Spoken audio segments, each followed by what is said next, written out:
45번째 시간입니다. 육신의 부활 어떻게 이루어질까요? 라는 제목의 말씀을 가지고 함께 은혜 받기를 원합니다. 지금까지 우리는 사망을 두려워하고 사망의 종노릇 하면서 살았습니다. 그렇죠. 우리에게는 사망에 대항해 이길 능력도 방법도 전혀 없습니다. 아마도 그런 방법이 있었다면 그렇다면 주님이 이 땅에 오실 이유가 없었겠죠. 그리고 아마도 그런 능력이 우리에게 있다면 아마 그 누구도 죽음을 두려워하는 사람은 없을 거예요. 왜냐하면 어떻게 하든 간 우리의 능력과 힘으로 그 죽음을 면해보려고 노력하기 때문이죠.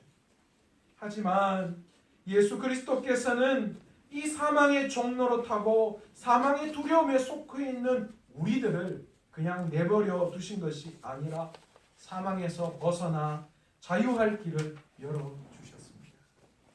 그것이 그리스도의 대속의 은혜이며 부활의 권능입니다.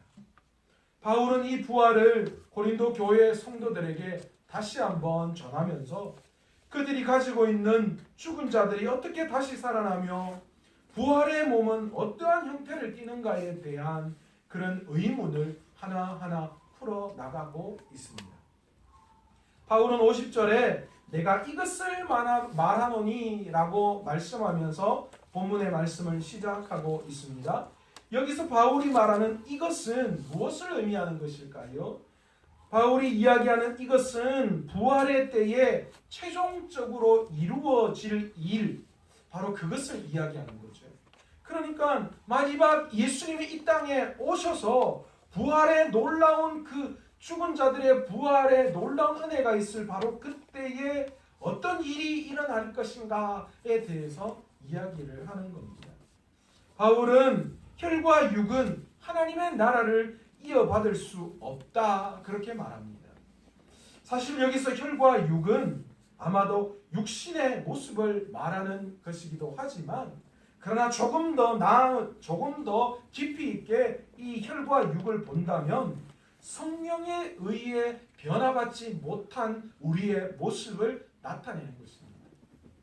결코 썩어질 우리의 육신, 우리의 변화되지 못한 그런 삶을 통하여서는 결코 하나님의 나라를 이어받을 수가 없다라는 것이죠. 또한 바울은 썩는 것은 썩지 않은 것을 유업으로 받지 못한다 그렇게 이야기합니다.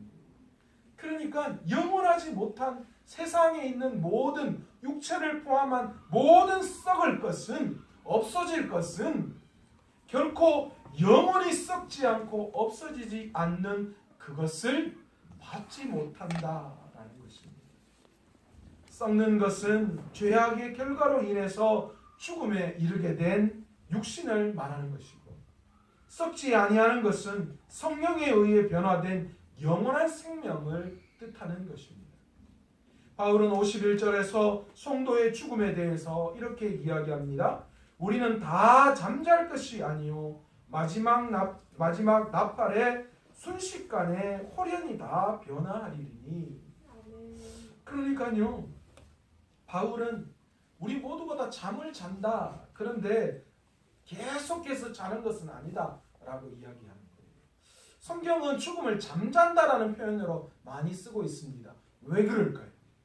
왜 성경에서는 죽음을 잔다, 믿는 자의 죽음을 특히나 잔다라는 표현을 많이 쓰고 있어요? 이유가 뭘까요? 깰 때가 있잖아요. 우리가 이 땅에서 눈을 잠깐 잠자듯이 눈을 잠깐 감으면 우리가 눈을 떴을 때 우리는 어디에 있는가? 저 천국에 있다라는 것이죠. 그러니까 죽는 것을 자는 것에 비유하는데 바울은 그것을 인용하면서 우리는 다 잠잘 것이 아니요 계속해서 잠들어 있는 것이 아니라는 거예요. 마지막 나팔을 부는 그 순간 우리 모두가 다 홀연히 뭐로 변화되는 거예요? 하나님의 나라에 합당한 존재, 합당한 모습으로 변화될 것이다. 그렇게 말씀하고 있습니다. 마지막 나팔의 순간 예수께서 이 땅에 오실 때에 우리 모두는 하나님의 나라에 합당한 모습으로 변화될 거예요. 그게 어떤 모습인지는 모르겠어요. 현재로서는 그 모습을 사실 상상하기도 힘들어요. 어떤 식으로 하나님이 하실까? 왜 그렇습니까? 우리가 하나님을 인식하는 방법에 한계가 있기 때문에 우리는 우리가 알고 있는, 우리가 가지고 있는 지식으로밖에 설명할 수가 없어요. 그러나 우리 하나님은 우리가 알고 있고 우리가 표현할 수 있는 지식의 한계에 더 너머에 계시는 분이시기 때문에 그분의 역사하심이 어떻게 이루어졌는지 유한하기 짝이 없고 보잘것없는 우리의 눈으로 사실은 어떻게 그것이 그렇게 되어질지 짐작할 수는 없어요. 그러나 성경을 미루어 볼 때에 반드시 마지막 그때에 죽은 자들이 다시 살아나는데 그 살아나서 하나님의 나라에 합당한 부활의 영광체로 반드시 하나님은 다시 우리를 살려주실 것이다 라고 말씀하시는 거예요. 바울은 죽은 자의 부활을 먼저 언급하면서 그리스도 안에서 죽은 자들은 정말에 살아있는 자들과 비교해 볼 때 어떠한 불이익도 있지 않다 그렇게 이야기해요. 그러니까 죽지 않고 마지막 때를 맞이하면 뭔가 더 좋고 죽은 사람은 더 억울하고 이런 그런 게 아니라는 거예요. 모두가 다 똑같다는 거예요. 죽은 자나 또 죽지 않고 살아있는 자나 종말의 때 마지막 나팔이 부는 그때에 비교해 볼 때 다를 바가 없어요. 왜냐? 데살로니가전서 4장 15절에 이렇게 말씀하시잖아요. 주께서 강림하실 때 살아남아 있는 자도 자는 자보다 결코 앞서지 못하리라. 그러니까 살아있는 사람이라고 할지라도 죽은 자보다 더 앞서지 못한다라는 거예요. 그러므로 성도는 자는 자들에 관해 소망 없는 다른 사람들 같이 슬퍼할 이유가 없다는 거예요. 그러니까 믿는 자들, 믿는 분이 믿음으로 고백하시고 죽음에 이르렀을 때 우리가 그 장례식에 가서 과도하게 슬퍼하지 않습니다. 왜냐하면 그것은 잠깐 이별이잖아요. 잠깐 떨어져 있는 거예요. 예를 들자면 자식이 서울에 유학을 가는 거예요. 그래서 당분간 부모와 잠깐 떨어져 있는 그것과 마찬가지예요. 영원한 이별이 아닙니다.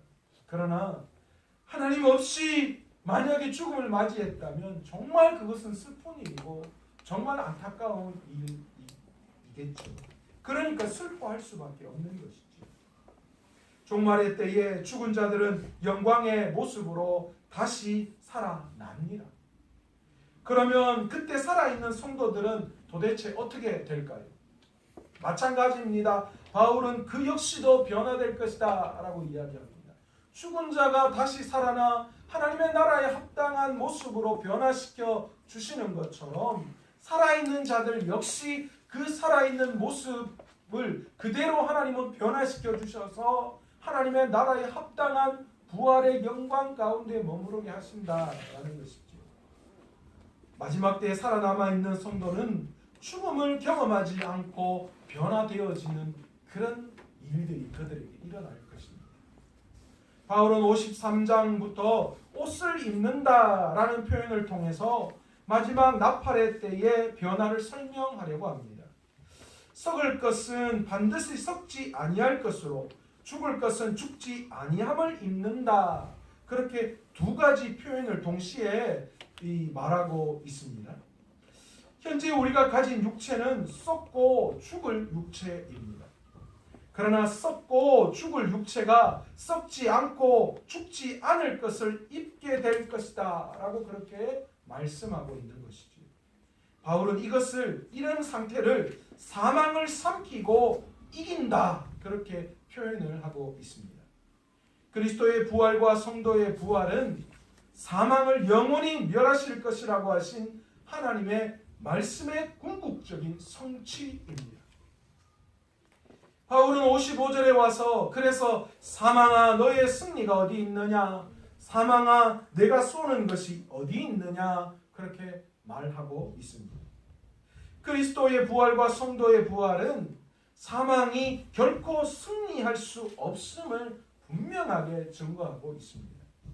그리스도의 부활로 죽음의 독침이 우리에게서 뽑혀났어요. 그 죽음, 죄로 말미암아 맞은 그 독침이 우리를 죽게 했는데 예수 그리스도가 부활하심으로 말미암아 십자가에 죽으시고 부활하심으로 말미암아 우리에게 죽음으로 죄로 말미암아 죽음으로 박혀 있던 바로 그 독침이 빠져나갔다라는 거예요. 이제 더 이상 성도에게 그 죽음은 해가 될 수 없다라는 것이죠. 사망이 힘을 쓸 수 있는 것은 이유가 뭡니까? 죄 때문입니다. 죄의 결과, 죄의 싹은 사망이기 때문이죠. 그래서 죄악 가운데 있는 우리들은 그 사망이 우리를 좌지우지하고 넘어뜨려 버리는 그런 일들이 우리 가운데 일어납니다. 그러나요, 놀라운 사실은 예수 그리스도께서 십자가에 죽으시고 부활하심으로 말미암아 우리 귀한 믿는 자들을 구속하시고 죄의 문제를 해결해 주셨어요. 그러므로 죄의 결과인 사망은 이제 더 이상 믿는 우리들에게 영향력이 있을까요, 없을까요? 없습니다. 결코 우리를 어떻게 하지 못합니다. 이제 결코 사망은 그리스도 안에 있는 하나님의 사랑에서 우리를 끊을 방법이 없는 거예요. 그 어떤 것도 그 사망이 하나님과 맺어놓은 그 관계를 끊을 수 없습니다. 과거에 아담 이후에 죄로 말미암아 하나님과 맺었던 그 관계가 끊어졌지만, 그러나 예수 그리스도가 십자가 위에서 하나님과의 관계를 다시 연결해 주신 그 연결고리는 그 어떤 것으로도 끊을 수가 없다라는 거예요. 바울은 죄의 권능은 율법이다 그렇게 말을 합니다. 왜 그렇습니까? 율법은 죄를 규정하고 죄에 대한 저주를 선포합니다. 너희들 이렇게 말씀을 따라야 해. 만약 그렇게 따르지 않으면 너희 벌 받을 거야. 율법은 그렇게 규정하고 있죠. 그래서 결국은 그 율법이 우리에게 저주를 선언해 버리게 되었던 거예요. 율법을 온전히 지킬 수 있는 사람은 아무도 없습니다. 그렇기 때문에 율법은 모든 사람을 사망에 이르게 했다는 것입니다. 그러나 그리스도께서는 성도들을 율법에서부터 해방시켰어요. 율법을 완성시켜 버리셨어요. 사랑으로 함께 하심으로 율법을 완성시켜서 이제는 우리가 율법 아래 있지 않고, 율법은 단순히 우리에게 죄가 무엇인지를 알게 하는 몽학 선생이 지나지 않고, 이제 우리는 율법에 관여받지 않는다는 거예요. 우리는 예수 그리스도의 십자가에 의해서 승리했던 그 죽음을 이기시고 승리한 예수 그리스도의 그 능력, 그 사랑 안에 머무르게 되었다라는 것이죠. 그리스도의 부활은 죄와 사망을 이기신 그리스도의 승리이시면서 그리스도 안에 있는 자들의 승리이기도 합니다. 하나님은 예수 그리스도를 통해 모든 성도들에게 승리를 허락해 주셨습니다. 그러니까 제발 이제 종처럼 죄인처럼 살지 말고 좀 승리자의 모습으로 살아갈 수 있는 저와 여러분 되시기를 원합니다.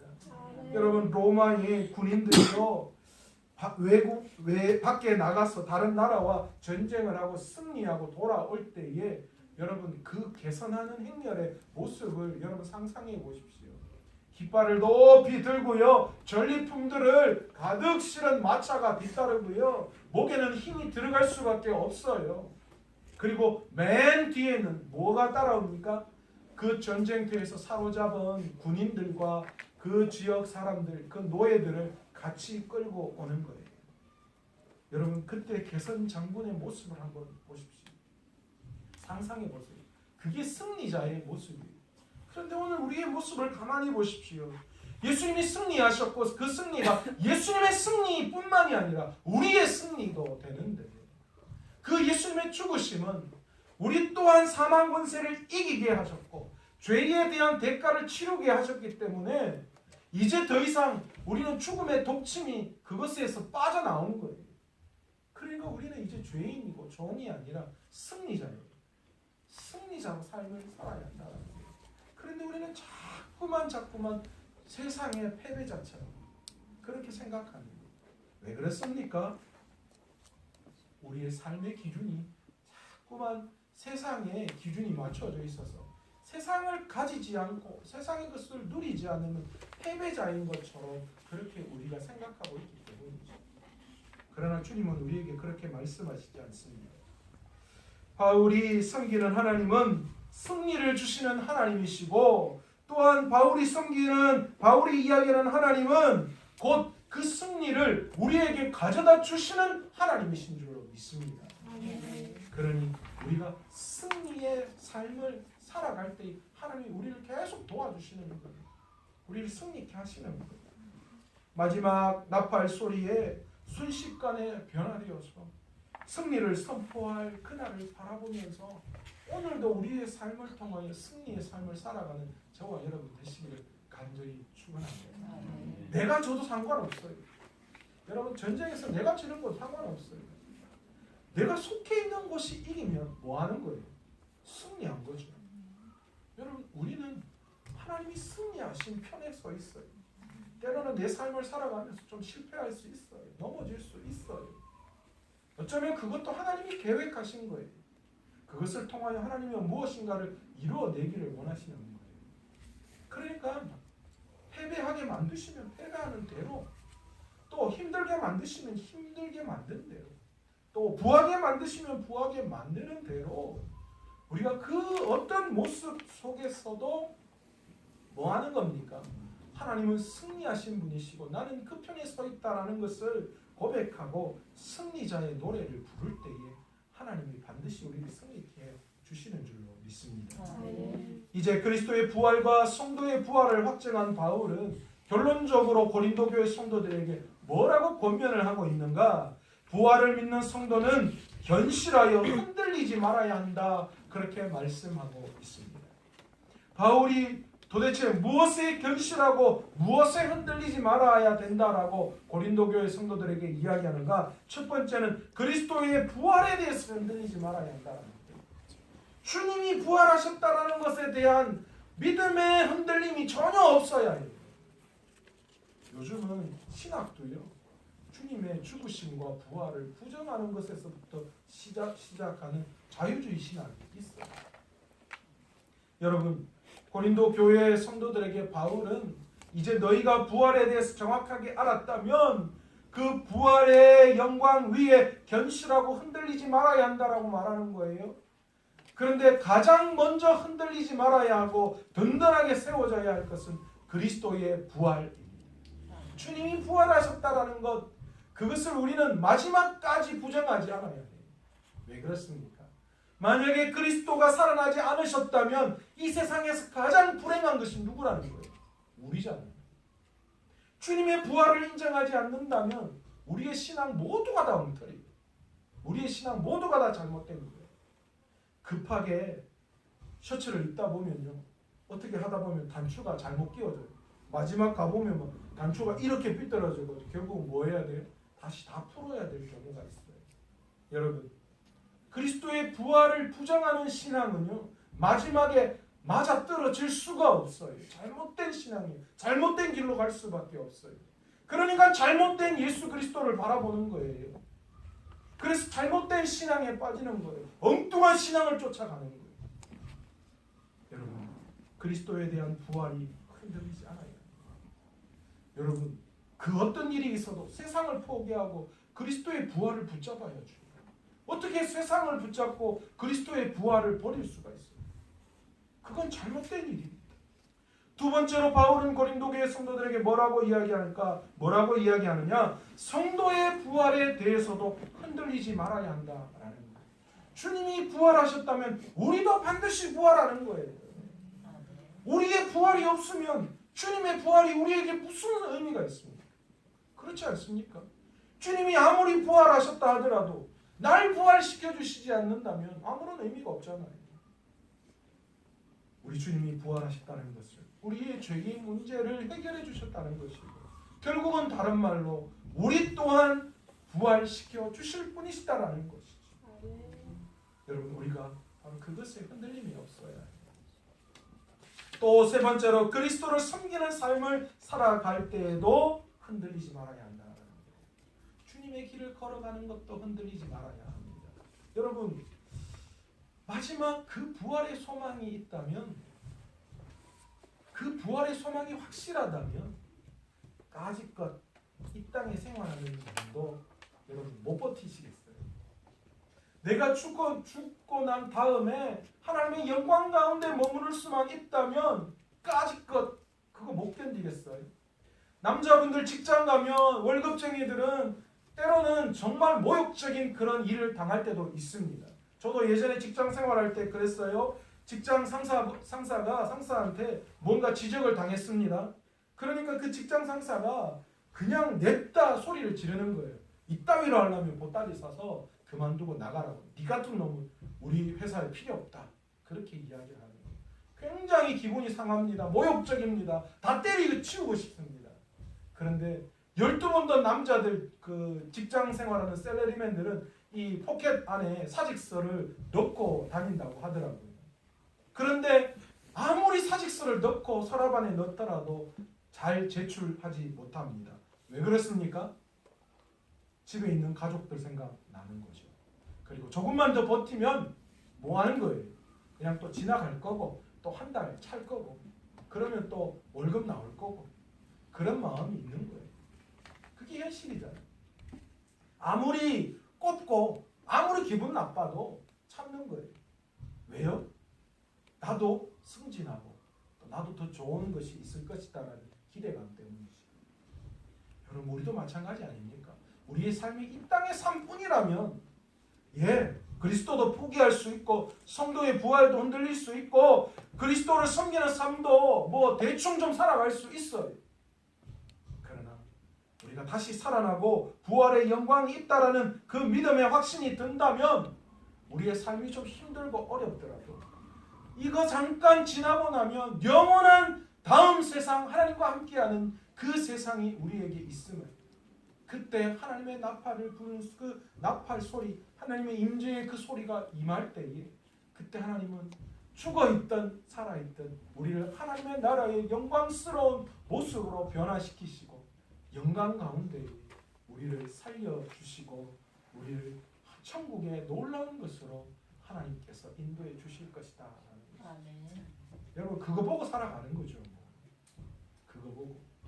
얼마 전에 어떤 목사님하고 통화를 했는데 그 목사님이 그러더라고요. 요즘은 참 힘들어. 그래서 노후 준비를 해야 되는데 나는 보험을 4개나 들어놨어 그러시더라고요. 그래서 보험을 4개요?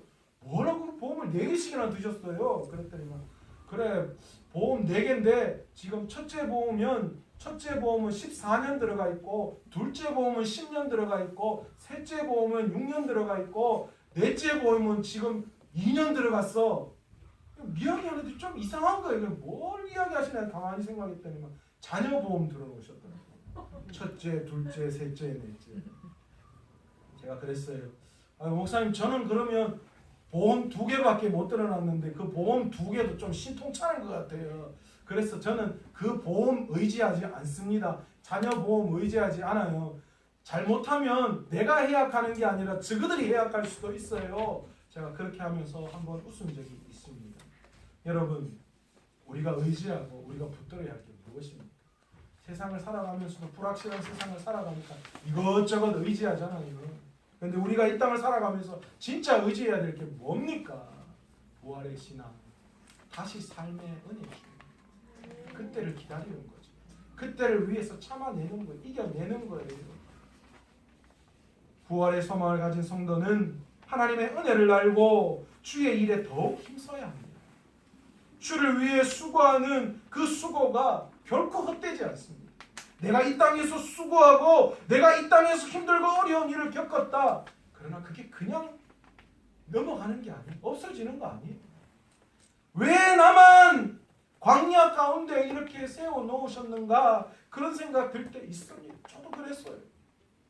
그러나 여러분 하나님은 반드시 다 갚아주시는 분이세요. 하나님은 아셔요. 세상 사람들은 다 몰라도 하나님은 아신다는 거예요. 그게 너무너무 큰 위로예요. 사람 아는 거 그거 위로받아서 뭐 하려고요.